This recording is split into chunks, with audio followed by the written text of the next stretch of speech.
अस्सलाम वालेकुम। अब तक की अहम खबरों के साथ मैं हूं दरख्शां बतूल। नजर डालते हैं अब तक की हेडलाइंस पर।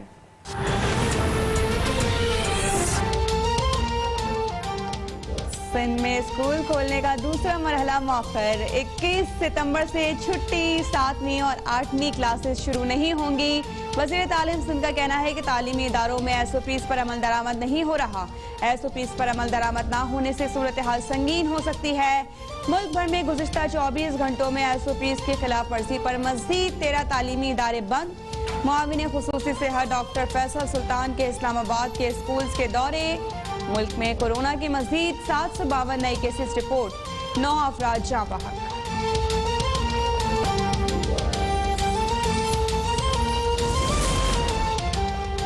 दो रोज पहले पार्लिमानी तारीख में बदतरीन नाटक खेला गया। मुस्लिम लीग नून और पीपल्स पार्टी के रहनुमाओं की मुश्तरका प्रेस कॉन्फ्रेंस। एहसन इकबाल कहते हैं कि जिन कवानीन पर अपोजिशन और हुकूमत का इख्तिलाफ था उनका ताल्लुक FATF से नहीं था। स्पीकर ने अपोजिशन के एहतजाज के बावजूद दोबारा गिनती से इनकार किया। वज़ीर आज़म ने मुल्क की तमाम अपोजिशन को गद्दार करार देने की कोशिश की। शरी रहमान कहती हैं कि हम भी चाहते हैं पाकिस्तान ग्रे लिस्ट से निकल जाए। FATF कवानीन पर हमने मुल्की मफाद के तहत साथ दिया। नए पाकिस्तान वाले मुल्क को तबाह कर रहे हैं। इंतकाम की सियासत बंद की जाए। पार्लियामेंट को रबर स्टैम्प कहने पर बिलावल भुट्टो और सिंध हुकूमत मुस्ताफी हो जाएं। वज़ीर बहरी उमूर अली ज़री कहते हैं कि जिस इलेक्शन में PTI को वफाक पंजाब और KP में मुंतखब किया गया उसी इलेक्शन में पीपल्स पार्टी को सिंध में मुंतखब किया गया। क्या जहां पीपल्स पार्टी जीती सिर्फ वहां शफाफ इंतखाबात हुए?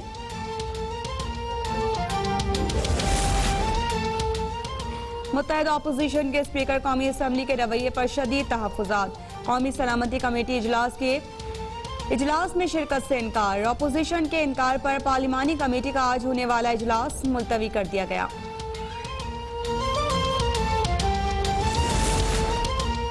मुस्लिम लीग नून के रहनुमा और पंजाब असम्बली में कायदे हिज़्ब इख्तिलाफ। हमजा शहबाज की तबीयत नासाज। जिन्ना अस्पताल में हमजा शहबाज का CT स्कैन और टेस्ट किए गए। हमजा शहबाज की कोरोना रिपोर्ट मुस्बत आई थी। टेस्ट के बाद हमजा शहबाज को वापस जेल मुंतकिल कर दिया गया।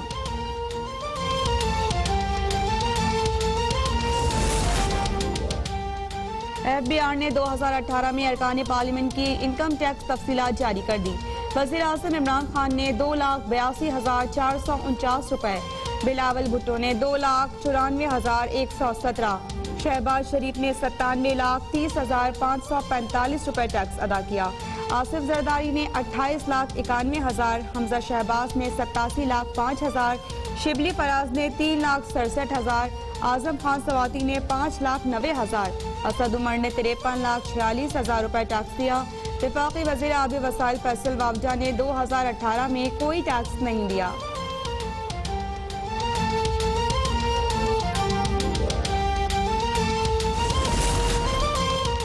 शुगर कमीशन की रिपोर्ट का मामला। जहांगीर तरीन के बेटे अली तरीन FIA लाहौर में पेश ना हुए। अली तरीन को FIA की मुश्तरका तहकीकाती टीम ने आज तलब किया था।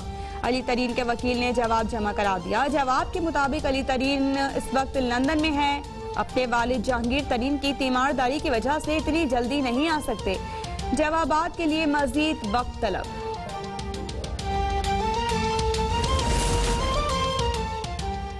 पाकिस्तान ने FATF की ग्रे लिस्ट से निकलने के लिए कानून साजी मुकम्मल कर ली। वज़ीर इत्तलात पंजाब फयाजुल हसन चौहान कहते हैं कि वज़ीर आज़म और उनकी पूरी टीम इस कामयाबी पर मुबारकबाद की मुस्तहिक है। फरवरी से सितंबर के दरमियान पार्लियामेंट ने 13 बिलों के जरिए 10 तरमीमी एक्ट पास किए। इन इकदामात से आलमी मालियाती इदारों, बिजनेस कम्युनिटी का पाकिस्तान पर एतमाद बढ़ेगा। अंदरूनी और बैरूनी सरमायाकारी, तरसीलात ज़र के साथ आलमी बरादरी का ताउन बढ़ेगा। अलाइड पार्टीज फॉर करप्शन ने अपने अदबार में मनी लॉन्ड्रिंग करके पाकिस्तान को ग्रे लिस्ट तक पहुंचाया।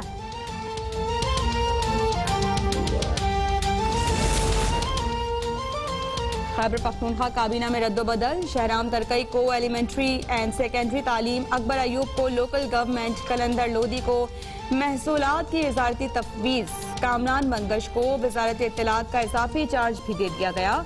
रियाज खान कम्युनिकेशन एंड वर्क्स के मुआविन खुसूसी मुकर्रर।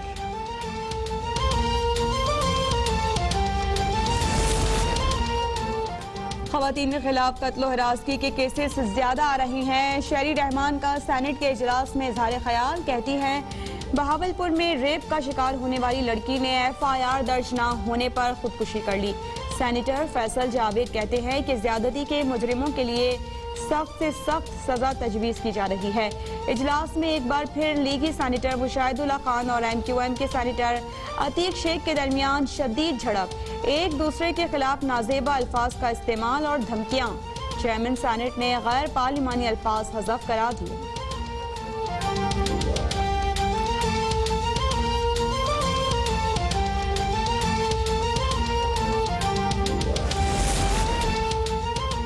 पुलिस की सुस्ती के बाइस मोटरवे ज्यादती केस का मरकजी मुलजिम आबिद ननकाना में बच निकला। एलीट फोर्स और पुलिस का सर्च ऑपरेशन नाकाम। मुलजिम आबिद ननकाना में अपनी साली किश्वर के घर आया था और बीवी बुशरा का मालूम करता रहा। मुलजिम की सास का इंकशाफ, कहा कि पुलिस को इत्तला कर दी थी लेकिन पुलिस के पहुंचने से पहले ही मुलजिम फरार हो गया।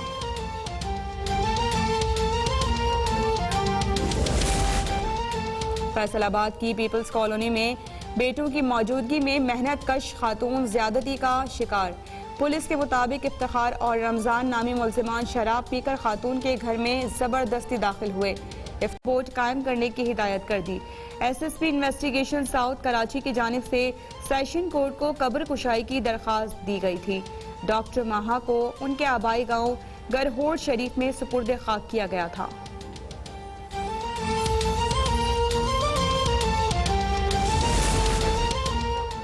बहादुराबाद कराची में घर से खातून डॉक्टर की लाश मिलने का मामला। पोस्टमार्टम रिपोर्ट में डॉक्टर उम्मतुल्लाह को गला दबाकर कत्ल करने का इंकशाफ। आंख, सर, गर्दन और सीने पर चोट के निशानात थे। मकतूला के दोस्त की मुद्दत में मुकदमा दर्ज। पुलिस के मुताबिक डॉक्टर उम्मतुल्लाह को लाश 4 सितंबर को मिली थी।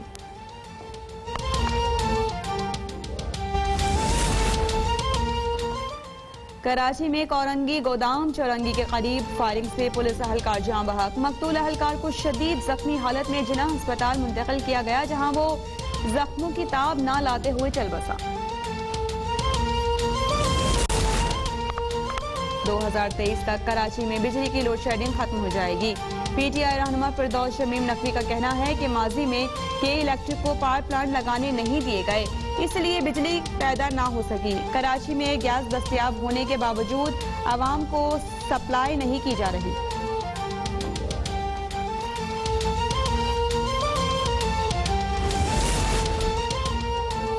एंकर मुरीद अब्बास कत्ल केस के मुल्जिम आदिल जमान की जमानत मंसूखी का मामला। सुप्रीम कोर्ट ने तहरीरी फैसला जारी कर दिया। फैसले के मुताबिक आदिल जमान, खजर हयात और मुरीद अब्बास की कत्ल की वारदात के वक्त आतिफ जमान के साथ था। मुल्जिम को गवाहों ने शनाख्त भी कर लिया था। दस्तावेजात से साबित होता है कि वारदात में असलहा भी आदिल जमान का ही इस्तेमाल हुआ। दस्तयाब शवाहिद आदिल जमान को आतिफ जमान का शरीक मुल्जिम साबित करने के लिए काफी हैं। वज़ीर आला पंजाब की DG खान के लिए कबायली इलाके फाजला कुछ आमद। पोलियो मुहिम का इफ्तिताह कर दिया। उस्मान बुजदार का बुनियादी मरकज सेहत और हाई स्कूल को अपग्रेड करने का ऐलान। अराजी रिकॉर्ड सेंटर, स्कूल्स की सोलराइजेशन प्रोजेक्ट का भी इफ्तिताह। वज़ीर आला ने फाजला कुछ में स्पोर्ट्स स्टेडियम के मंसूबे का संग बुनियाद भी रखा। Rescue 1122 motor bike ambulance service का आगाज भी किया।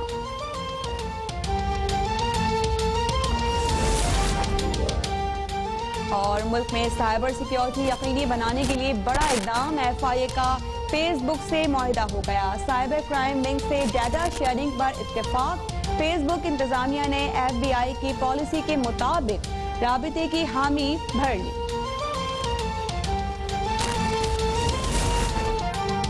और हम एक हैं, आए मिलकर पोलियो के खिलाफ खड़े हों।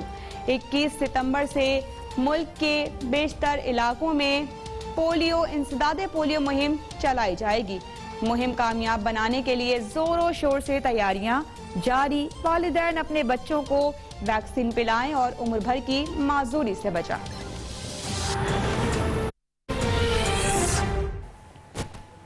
हेडलाइंस आपने जानी, खबरों की तफसील होगी इस ब्रेक के बाद।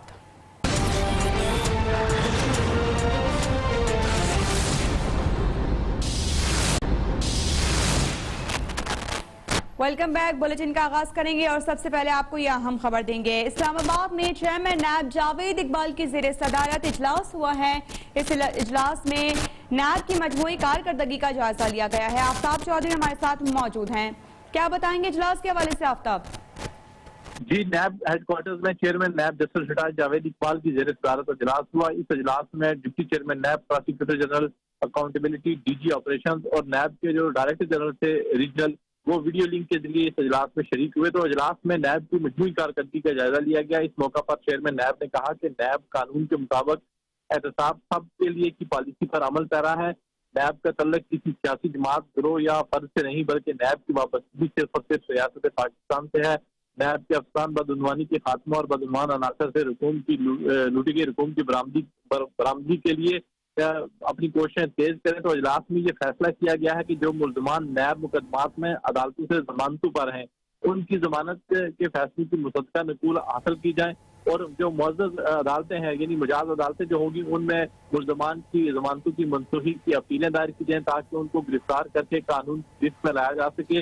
तो इस तरह इजलास में जो मेगा करप्शन केसेस है, जिनमें साबिक़ वज़ीर-ए-आज़म नवाज शरीफ और साबिक़ सदर आसिफ जरदारी, शौकत अजीज, राजा परवेज अशरफ, यूसुफ रजा गिलानी, शहबाज शरीफ और दीगर तमाम जो हाई प्रोफाइल केसेस थे, उनका जायजा लिया गया और इस बात पर इतफाक किया गया कि इन तमाम केसेस को जल्द अज जल्द मंतकी अंजाम तक पहुंचाने के लिए आईओ को टास्क दिए जाएं और जो केसेस अभी तक इंक्वायरी स्टेज पर हैं, उनको जल्द मुकम्मल करके तहकीकात का आगाज किया जाए और जो भी गिरफ्तारियां मतलूब हैं फौरी तौर पर गिरफ्तारियां की जाएं ताकि मुल्क में जो एहतसाब का जारी अमल है उसमें किसी किस्म की कोई रुकावट ना आ सके। जी अच्छा आफ्ताब, एक और मामला है कि मुल्क में साइबर सिक्योरिटी यकीनी बनाने के लिए भी बड़ा इकदाम सामने आया है और FIA ने फेसबुक से मुआहदा किया है। फेसबुक ने साइबर क्राइम विंग से डाटा शेयरिंग पर इत्तेफाक भी कर लिया है। फेसबुक इंतजामिया ने FBI की पॉलिसी के मुताबिक राबिते की हामी भी भर ली है। इस हवाले से भी हमें अपडेट कीजिएगा।